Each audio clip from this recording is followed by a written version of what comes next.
sociale entre toutes les filles et tous les fils de notre pays.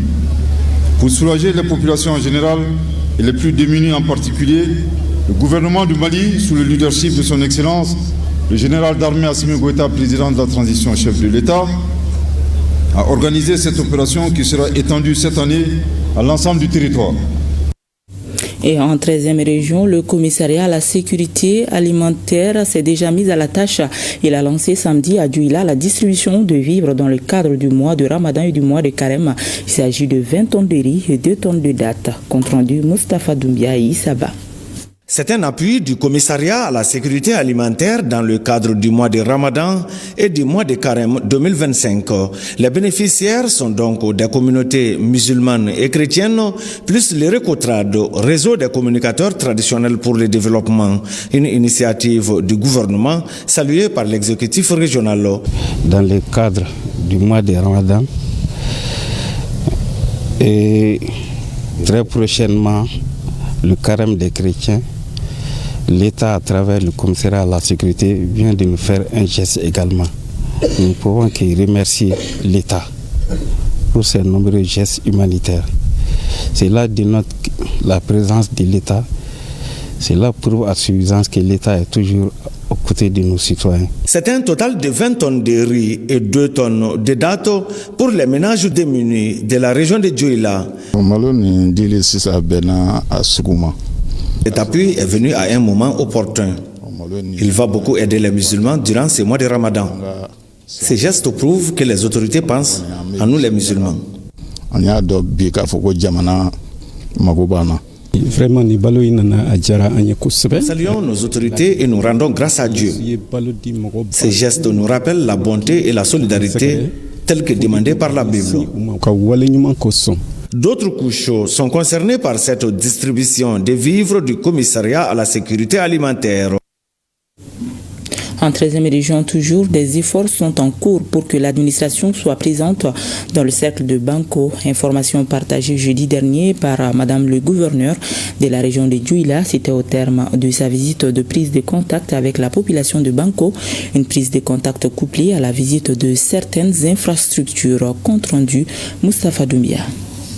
C'est une visite de terrain du gouverneur de la région de Djouila pour s'imprégner des dispositions sur place dans le cercle de Banko afin de préparer l'installation du préfet et du sous-préfet. C'est pourquoi la chef de l'exécutif régional a visité les bureaux et les logements du préfet, puis ceux du sous-préfet central. Il y a une nouvelle préfecture qui est construite de concert avec le département. Je pense que dans les jours à venir, le préfet pourra s'installer.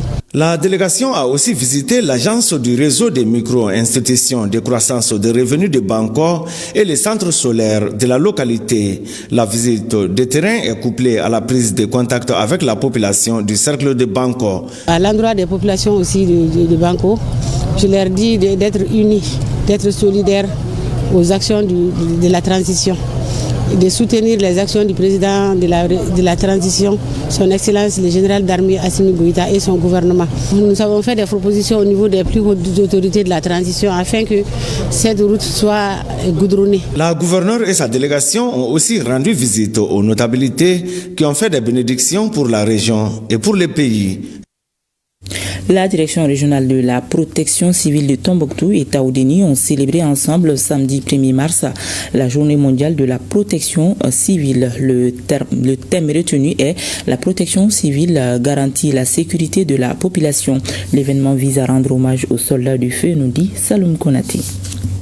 La direction régionale de la protection civile de Tombouctou n'est pas restée en marge de la célébration de la journée internationale de la protection civile.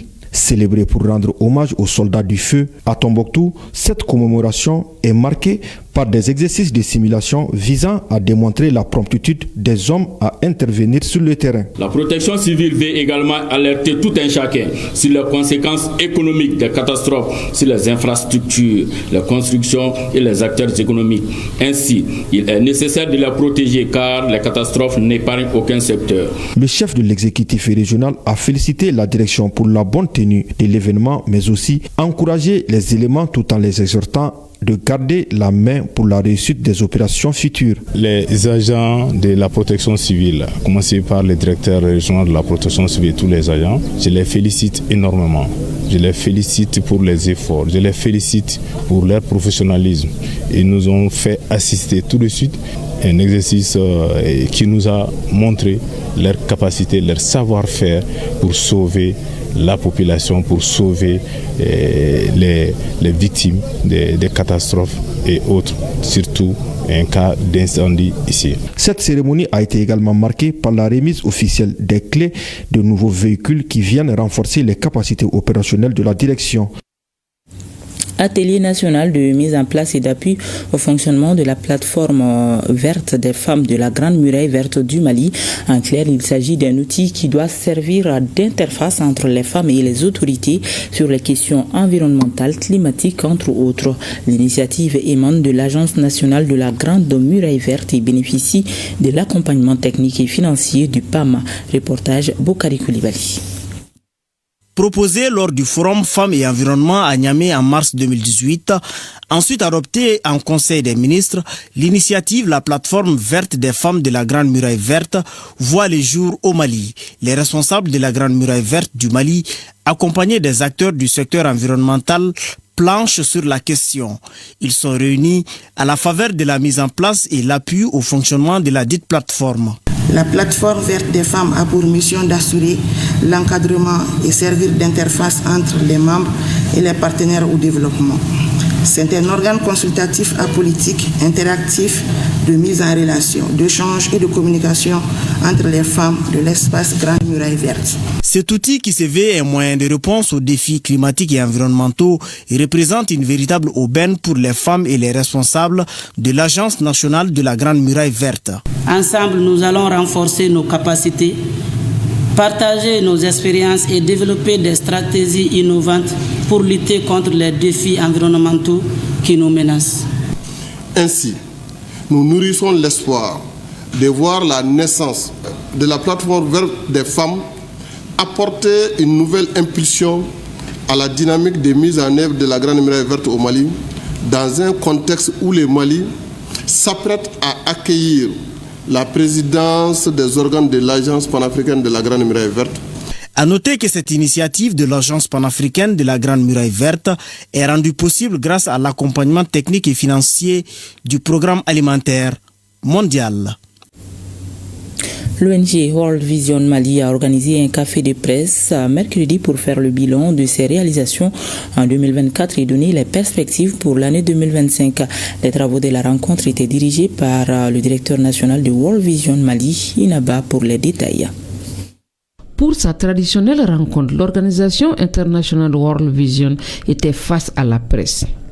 La rencontre a pour objectif de présenter aux hommes de médias les réalisations de cette organisation de 2024 et les perspectives pour l'année 2025.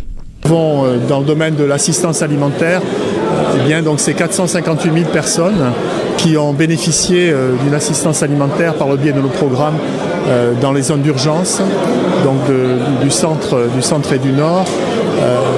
Nous avons également dans le domaine de la santé fait une donation de plus de 4 millions de comprimés d'albendazole, de cette vitamine, qui donc nous avons donné ça au ministère de la Santé. 70 000 enfants sont parrainés ici à World Vision avec l'appui de parrains de 9 pays différents. World Vision International est présent au Mali depuis 1975. Elle met en œuvre des programmes de développement transformationnel, de secours d'urgence et de plaidoyer dans tous les pays.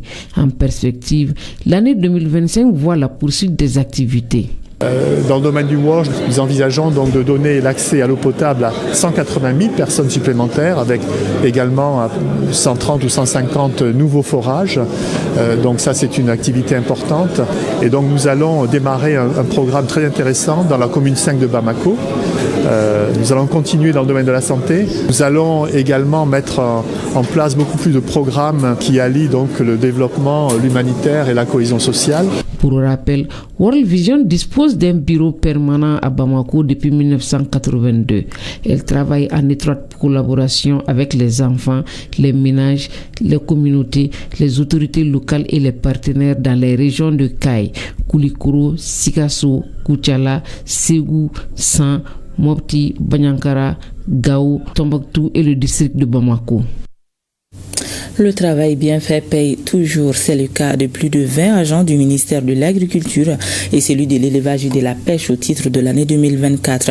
Leurs efforts pour le développement rural sont aujourd'hui reconnus à l'échelle nationale par des médailles du mérite agricole, une reconnaissance mais aussi une lourde tâche qui leur est assignée, à savoir rester des exemples. Le compte rendu de Awa Adama Koulibaly et Julie Traoré. Pour certains, au cou, pour d'autres, près du cœur. Décorés en qualité de commandeurs, officiers et chevaliers de l'ordre du mérite agricole, 27 agents des ministères chargés de l'agriculture et de l'élevage sont récompensés pour leur plein dévouement au développement du monde rural. Les distinctions honorifiques qui nous sont attribuées aujourd'hui symbolisent bien plus que des récompenses personnelles. Nous les dédions à l'ensemble de nos collaborateurs, depuis les rizières, les champs, jusqu'au bureau. Des mérites dûment prouvés au cours des décennies de travail acharné. Honorer de telles figures est une vocation, sinon un devoir que les autorités prennent à cœur. Conformément à la vision du Malikoura, des plus hautes autorités du pays, à savoir Son Excellence le Président de la Transition, chef de l'État, et le Premier ministre, chef du gouvernement, fondé absolument sur la reconnaissance et la célébration du mérite des Maliennes et des Maliens, du secteur public comme celui privé, aux qualités morales et professionnelles irréprochables. Mon collègue et frère de l'agriculture et moi-même vous félicitons pour votre sens élevé de la responsabilité professionnelle et du devoir citoyen. Aujourd'hui, le secteur agricole occupe environ 80% de la population. Il contribue en moyenne pour 36% à la formation du PIB et fournit 75% des recettes d'exportation, selon le ministre Youbaba. Le projet CLEFS, communauté locale d'enseignement pour les femmes et les filles en santé, accompagne ses bénéficiaires, notamment le comité des femmes utilisatrices des services de santé, a célébré la journée internationale des droits des femmes. Une occasion pour les unes et les autres de parler des atouts et difficultés enregistrés par le projet au cours de son exécution. Plusieurs acteurs de la santé et défenseurs des droits de la femme sont mobilisés aux côtés de ces femmes cibles. Mariam Koulibaly, compte rendu. Ils sont 7 centres de santé communautaires universitaires des localités de Bamako, Kay, Sikasso, Koulikoro et Ségou à bénéficier des activités du projet CLE, communauté locale d'enseignement pour les femmes et les filles en santé. Le projet financé par Affaires mondiales Canada assure aux femmes et aux filles la prise en charge de leur santé primaire et reproductive. On a développé avec les partenaires femmes ce qu'on appelle les comités de femmes utilisatrices, qui sont des actrices qui interviennent pour sensibiliser, mobiliser la communauté autour des structures de santé. Pour cela, nous avons créé et développé avec eux des micro-projets qui leur permettent de se prendre en charge. La santé, puisque c'est de cela qu'il s'agit, apparaît ici comme le droit le plus fondamental de la femme. C'est en ce sens que le projet qui tire à sa fin a fait d'importantes réalisations dans les différents centres de santé bénéficiaires. Ce qui a été plus marquant, ça c'est la dotation du CCRF en véhicule de liaison. Et dans ce cadre-là, nous avons reçu un véhicule Toyota Pick-up, la construction d'une salle de césarienne, un bâtiment qui abrite un bloc opératoire avec des salles annexes pour les consultations, notamment le dépistage du cancer du col et du sein. On a vu que les indicateurs de la santé, surtout en SR, surtout en CPN, surtout en PF, ont évolué grâce à l'appui du projet CLI. La cérémonie est meublée par la remise d'attestations et de sketchs.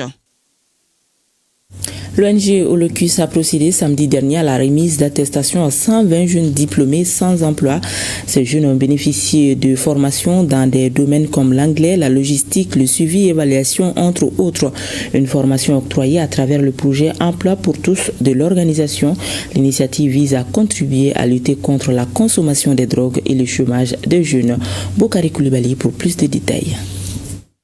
Manque de formation, absence de perspective, chômage sont autant de facteurs qui favorisent la toxicomanie chez les jeunes. L'ONG Holocus Mali entend changer ce paradigme à travers un projet dénommé Emploi pour tous. Il s'agit en clair d'un programme de formation destiné aux jeunes diplômés sans emploi. Aujourd'hui, nous avons le plaisir de célébrer la première promotion de ce programme qui a permis à 120 jeunes d'accéder à une formation de qualité et à des stages pratiques dans des domaines variés. Nous sommes convaincus que cette expérience leur permettra d'acquérir les compétences nécessaires pour s'insérer durablement dans le marché du travail.